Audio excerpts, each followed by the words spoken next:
What up, everybody? Interested parties, non-interested parties, anyone who feels they want to watch this, whether you're, in the process of fondling yourself or, jumping off a building, at least listen first. You might not jump off the building just because you heard this vlog. I hate that word too. I hate vlog. Fuck vlog. I don't like vlog. This is just a video. It's from a phone, and that's that. There's no complicated shit going on here. Excuse me. Okay, so how do you like my hat? You like my hat? I like it. I might just wear this into the fucking gym. That'd be a riot. That would be funny. Everyone would want to get video of me just with this chef's hat on. But anyway, yeah, there's some facts about the gym that, they're kind of crude. They're gross, quite frankly. Way back in the day when I was working out, I was like ripped back then. There was this place called I forgot, Bodybuilders or something. I mean, it was a real general name. A name that you would think would have been taken by 1,000 other gyms. But anyway, I forget what the fuck it was called. But anyway, I used to go work out in there, and there would be these certain particular guys that would be in there, and they would, you could smell the vitamins. I'm not kidding. And I take a boatload of vitamins, and I don't smell that smell. So I don't know what they were taking or how they excrete that smell, but you could smell the vitamins coming out of their skin, and that was just unusual, because I don't get that, and I take a boatload of vitamins. But another thing about some of these in particular, they would smell like McDonald's, like McDonald's. And, I eat junk food too. I even eat some McDonald's once in a while, but when I sweat, McDonald's smell doesn't come out of my skin. And these guys, they would smell like McDonald's while they were working out. I don't know. Back then, maybe I had a more sensitive nose. I don't know. But then there's this one other fact that fucking drives me crazy, man. It really does. It's gym farts that don't smell like typical farts. They smell like somebody shit in their pants. I mean, the whole gym is suffering because the smell isn't dissipating. It's obvious somebody squirts some Hershey in their fucking underwear, and they're just going to continue working out. And you don't even know who they are. So, I mean, they could be, spilling that Hershey on the fucking bench or something that you're about to use. You have no clue. Of course, you can point fingers. Oh, that guy's the one probably, He just looks like the kind of guy who would shit in his pants and not doing anything about it, Yeah, and that happened just recently out here. Somebody. I guess you can. It's easy to call it a fart, but if it smells like shit versus a fart, there's a difference. The shit is super pungent. A fart just is it's gross, but a shit, it has a super pungent smell to it. It's kind of like the difference between whiskey and wine. Or whiskey and beer, rather. Yeah, you can tell the difference. That's not a fart. And go clean your fucking drawers and take a shower. And please, don't come back in the gym till your fucking wet farts are cleared away, okay? Because I don't want to fucking deal with that shit. Quite literally, pun intended. Some of the things I wanted to bring up today is like the things I encountered when I was homeless, when my money was locked. And I had 2 forms of income, plus a third, and they were all locked. I couldn't get into any of them. It was a waiting game. The disability money I had, but it floated. So I actually missed a payment on rent when I moved to another state. And what happened was I ended up homeless. Because, they wanted their rent and they couldn't get it. So they said, you got to go. So I did, no problem. Got a hammock, And I wasn't going to, I tried tents, and you know what? I don't like tents. Tents to me, they have those seams that every time you set them up, the seams open up a little more till the point where there's little holes and the rain gets in. And unless you got some kind of superlative tent, it's kind of bogus. And not only that, but you had a tent with all your clothing and all the stuff that you got to carry on your backpack. That shit weighs a fucking lot. So, you can say, oh, well, I'm a light packer if all you want. But if you're a light packer, you can't have a tent because tents add too much weight, So I got the hammock and I got a tarp. And I just put the tarp, over a couple tree branches, put the hammock underneath it. I was good to go. It hardly rains out here in Southern California anyway. So, but just in case, I had the tarp. And you know what was good about the tarp? Shit would fall out of the little scrub oaks, and it would land on the tarp and not me, which was great. So, but when I was homeless, I got into this routine. I'd wake up, I'd go to fucking McDonald's or whatever to use their Wi-Fi and get a breakfast sandwich, which I quite honestly hate their breakfast shit at McDonald's. But, it had the Wi-Fi and Carl's Jr. doesn't. So I would use their Wi-Fi, eat a little breakfast sandwich. I think I got to the point where I was just eating one meal a day, just out of, the fact, just sheerly out of the fact that, the more food you eat when you're homeless, the more places you got to go in and use their restroom. And I just didn't want to impose on people. So I just ate one meal a day. I didn't want to stick out like a sore thumb. Oh yeah, that guy comes in here all the time. All he does is use the restroom. He doesn't even buy anything. Fuck you, But anyway, so that was pretty sweet, but when it got dusty and the dust got in the air, that's the one thing about the hammock and the tarp you couldn't get away from. You just have to curl up inside your sleeping bag, and that's how you avoid the dust, because at the time I think I was hammocking in a horse area where horses go, and it had a lot of dust and scrub, type of vegetation, and mostly it was, when it dried out, it was just dust, and if any wind picked up, it would get all over you, so you would just have to cover up. Another thing I encountered when I was homeless is going to get resources, to use the showers at certain places and stuff. You'd run into crazy fucking people and drunks, crazy people, and just, drug users like meth heads and stuff like that.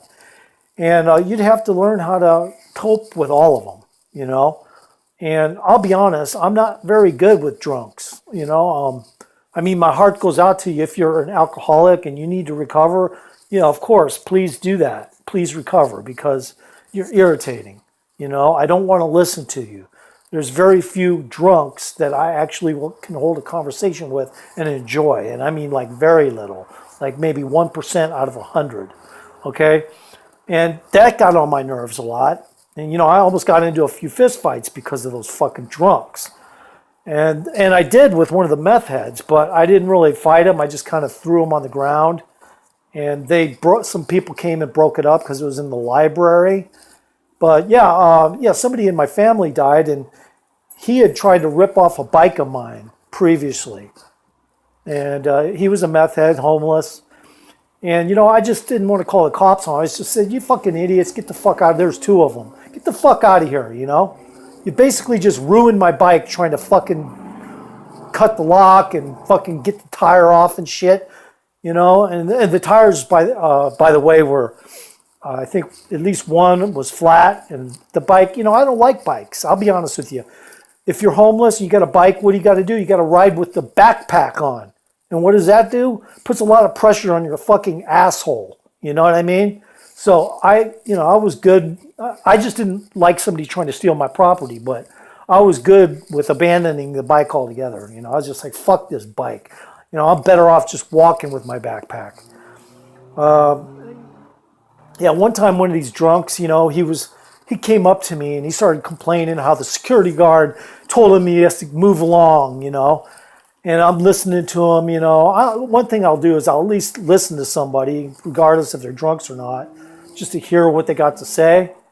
And this guy started to fucking like act like it was my fault, you know. Somehow he was directing his anger towards me. So, you know, I told him, dude, man, why don't you shut the fuck up, dude? You know, because I'm going to do something I don't want to do. I'll probably end up cramming my knife in your throat. And I fucking walked off. I was so pissed, you know, because when you're on some drugs or you're drunk and you fucking start pointing the finger at someone else that has nothing to do with your problems, man, good luck with that, because, you know, I do get a temper, and I wouldn't have probably used my knife on him, but I would have beat him to a fucking pulp, you know. But I just said that to get him to shut up, you know what I mean? Anyway, so you got to deal with those kind of people. And you also got to deal with people who, and I do this, I talk out loud sometimes, but I'm really just thinking out loud. It's not one of my favorite attributes that I have. Personally, I don't really like doing it, but when I do talk out loud, I'm able to think a little clearer. When I try to do it in my mind, sometimes it gets scrambled, you know, a little bit. So sometimes it's necessary for me to talk out. No, I don't do it in public, but I may do it when I'm walking down the street because people see my headphones in. You know, they just assume I'm talking to someone on the phone, but I try not to, because if you get into the habit of that, you're going to be doing it all the time. You know what I mean? So, another thing. When I first became homeless, I got a tent. And I don't even remember what happened, but I'm not sure if I didn't have the poles for the tent or something. All I remember is it sucked. You know, here I am homeless. I went to the open space area, and which was better than where most of the homeless people sleep, because they'll sleep in the town and shit. And I tried to get out into the woods a little bit, more like a woodsman, you know what I mean?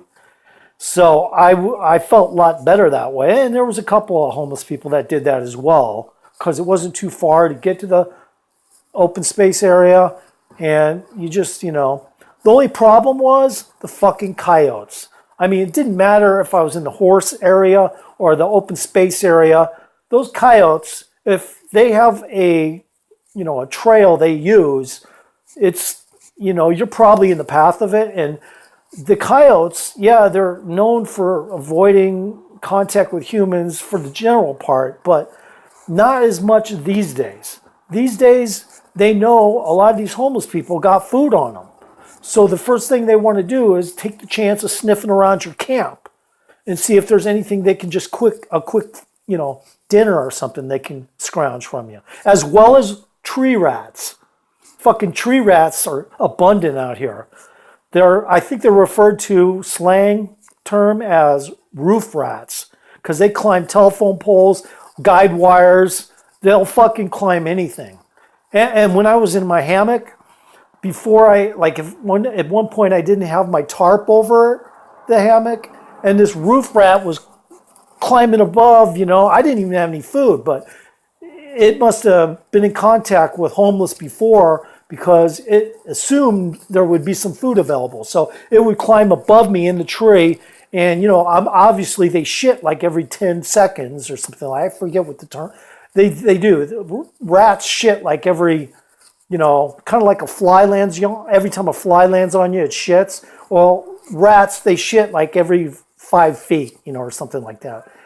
So I was always concerned about that.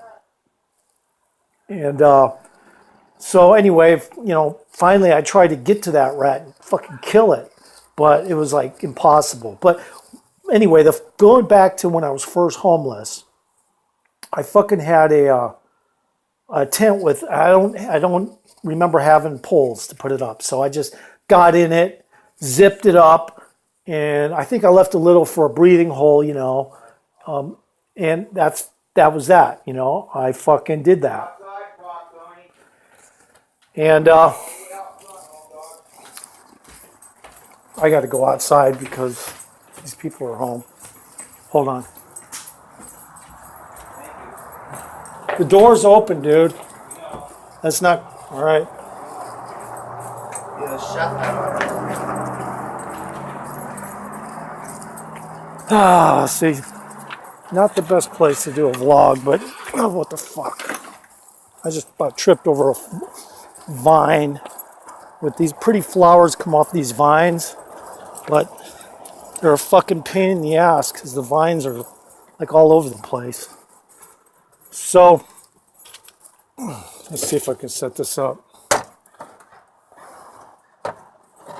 I don't know if I can even set this up right.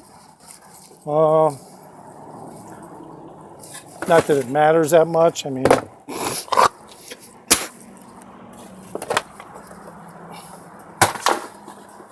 hold on.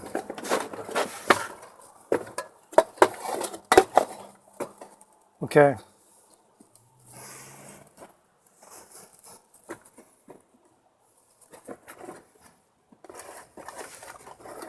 Fuck.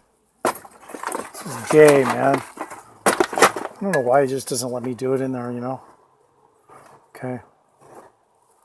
Let me see if I can balance this a little more because it's like a little off center. Now that's not fucking gonna work. Come on, dude. Get with it. Alright. Alright, so the first time that I fucking... Hey, dude.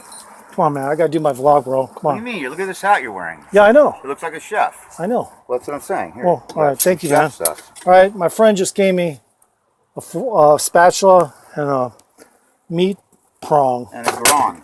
To kill And clean you know, those grills. and also fucking, you know, to scrape the barbecue. Bring them up front. whatever when it's you're called. done with your barbecue. What's that? Bring it up front when you're done with your barbecue. All right, all right. Where'd you get that? All right, so I found it. Yeah, I found it. Pretty cool.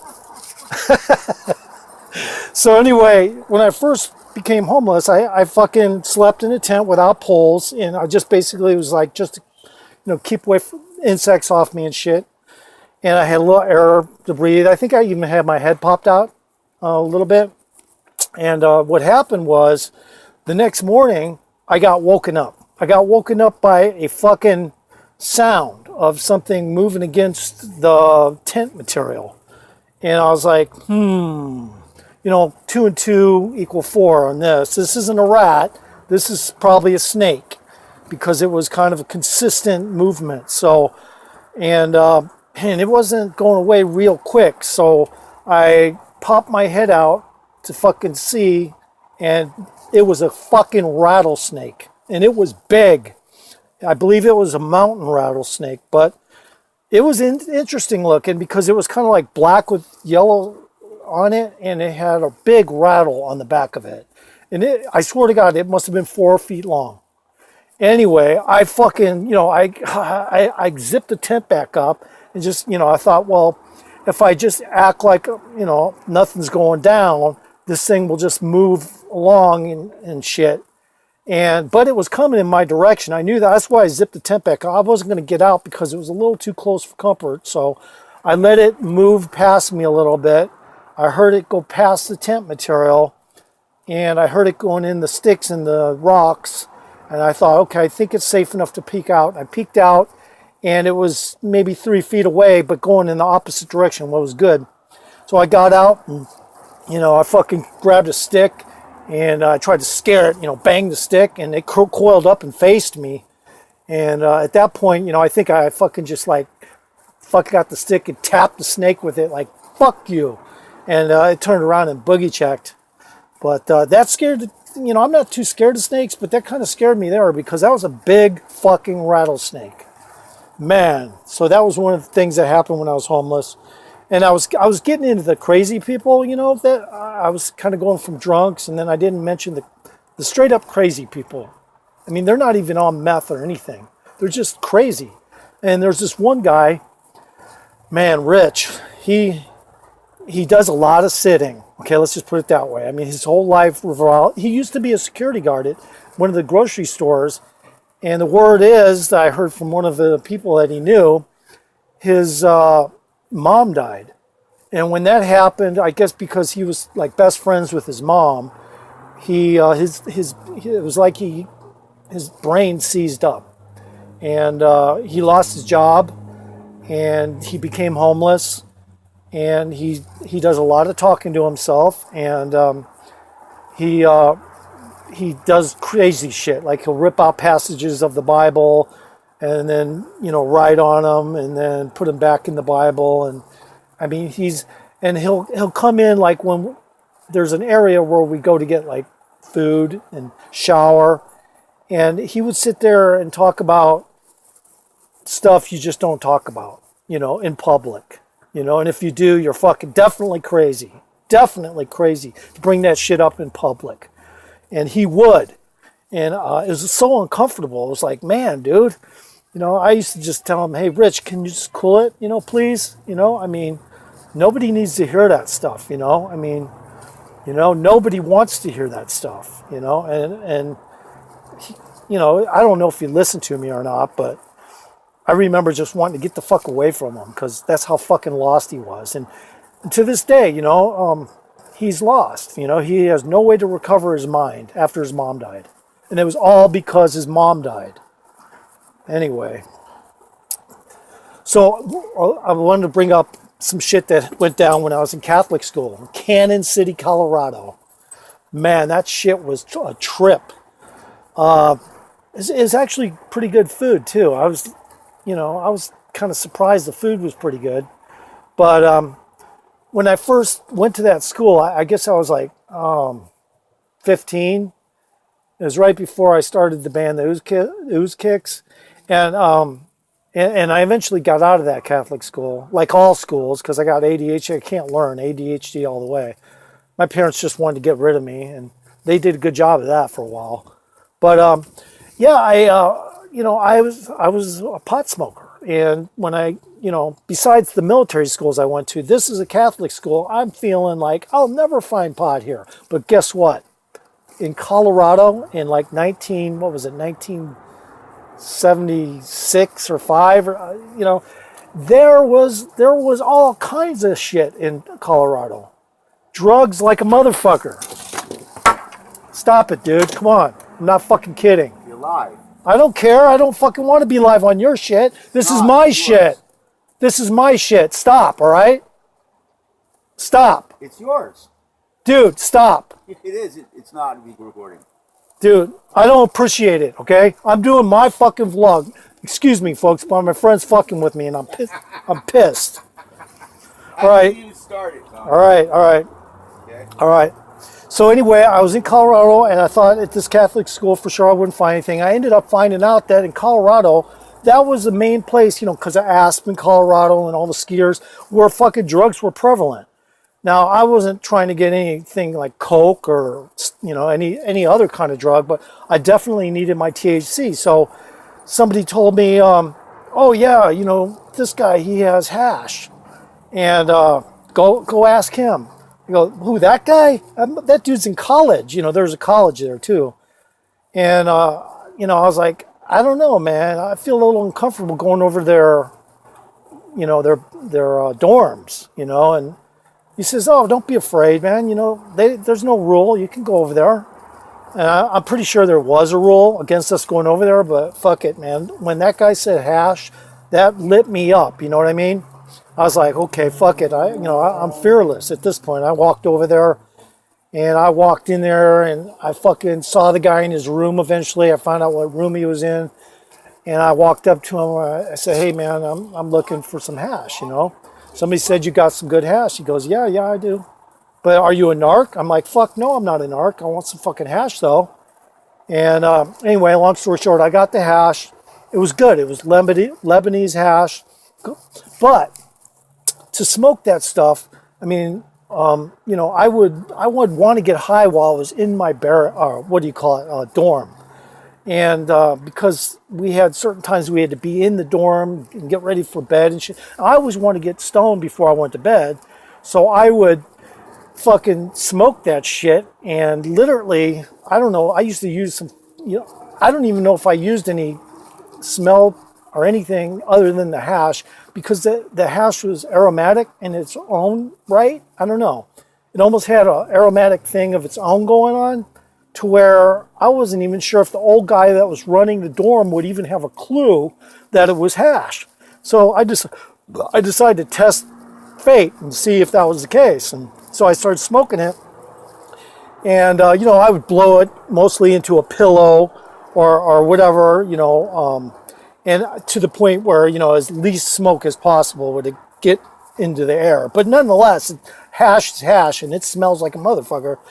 And I remember the guy saying something like, "God, what is that smell?" The guy said, he was an old dude, old Catholic priest or something. I'm like, "Oh, I don't know. Somebody had some kind of incense." And he says, "Oh, that's what it is." I'm like, "Yeah."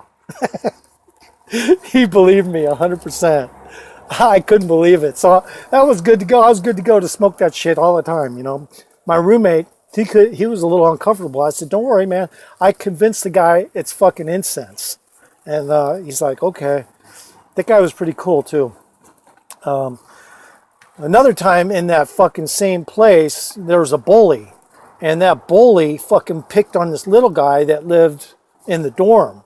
And so that got me pissed off. So I went over to him. I said, let him go, motherfucker.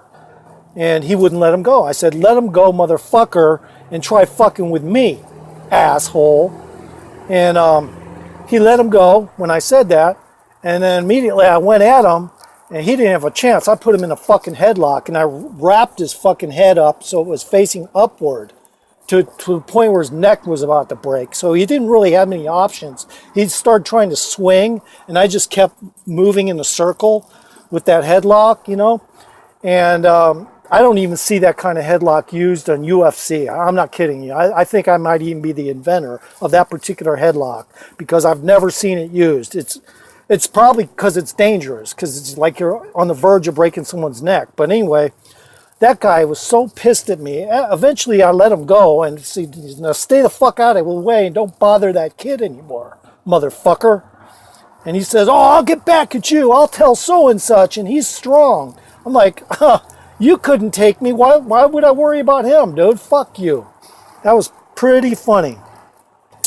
So, yeah, and in Las Vegas, I'm going to go back to the crazy people, though, for a second. In Las Vegas, the sun and the people that are homeless, I mean, there's a lot of mentally ill on the street. Not only that, but they're also dealing with excessive heat on a consistent basis. And because, like they stink a lot and they're mentally ill and they're not in the system as being mentally ill, they walk around and they're, flailing their arms and they're completely, it's like somebody that's been messed with by a covert military operation. Ooh, I got a spider right on my phone there. Yeah, I mean, to the point where they're completely brainless. And then that coupled with the sun just pounding on their fucking head, it's like boiling your brain in the brain case, and they don't realize they're so crazy to get in the shade. That's something I notice about certain people, some of the crazy people in Las Vegas. They don't even realize that shade's going to help, They're so fucking gone. Anyway, let's see what else I want to talk about. Oh, another thing about Cannon City, Colorado. And by the way, if you ever want to go to Colorado, it's very scenic out there, and I love that scenery out there in Cannon City. But me and an Indian friend, and this guy was Native American, his blood quantum was high, and it was cool, it's like, wow, I've never met anyone that was as Native American looking as you, and anyway, we both got into the same music and shit, and he had a girlfriend that lived outside a little bit of where the school was. It was actually quite a distance. I mean, I walked with him to that house one day, and it was like, fuck, dude. But anyway, because of that, I decided to challenge him. I said, "Hey, man, that walk we took to your girlfriend's house that one day? Or those few times or whatever?" He says, "Yeah, don't remind me." And I'm like, "Well, yeah, but I want to go to that fucking mountain peak over there." And he's like, "Why?" I said, "Why does it matter? I mean, you're a Native American. You should be into it." And right away he was like, okay, I am. So we started hiking. Now there was a foothill before the mountain, and the foothill was pretty high up too. Not really, but it was high enough up to where it was like kind of a marker to once we get over this foothill, that mountain should be right fucking there. Okay, so anyway, we started walking, and we started early in the morning. And I swear to God, it must have took us like 5 hours to reach that fucking foothill, man. I mean, just that fucking foothill. And man, we were worn out like a motherfucker. I mean, we were walking briskly and fast, you know, and we were worn out. I mean, it was probably even longer than that. I wouldn't doubt if it was 10 miles. It's probably 10 miles. In fact, I'm sure of it. Or else we wouldn't be been that tired, you know what I mean? So anyway, we get to the foothill. We're like, fuck. And we see, you know, some people are on top of the foothill taking pictures and shit, you know, because in Colorado, that's what people do. They get up on something where there's some elevation, and then they start taking photographs and shit. But where we entered the foothill, there was no path, and it was steep. So we had to fucking get up that shit, and that was difficult. That took a while. And, you know, a few rock slides later, and dirt slides and shit, we got up to the top of it, and we noticed, oh, on the other side, there's a road that goes down. Too bad it wasn't on our side, you know what I mean? But now, we're looking, when we see all these people taking photographs, and we look at that mountain, we're like, dude, that mountain is not as close as we thought it was. I mean, we have to go down this foothill, cross that highway, fucking walk all over that shit, and then just start to get up that fucking hill. So anyway, we said, well, we'll have enough time.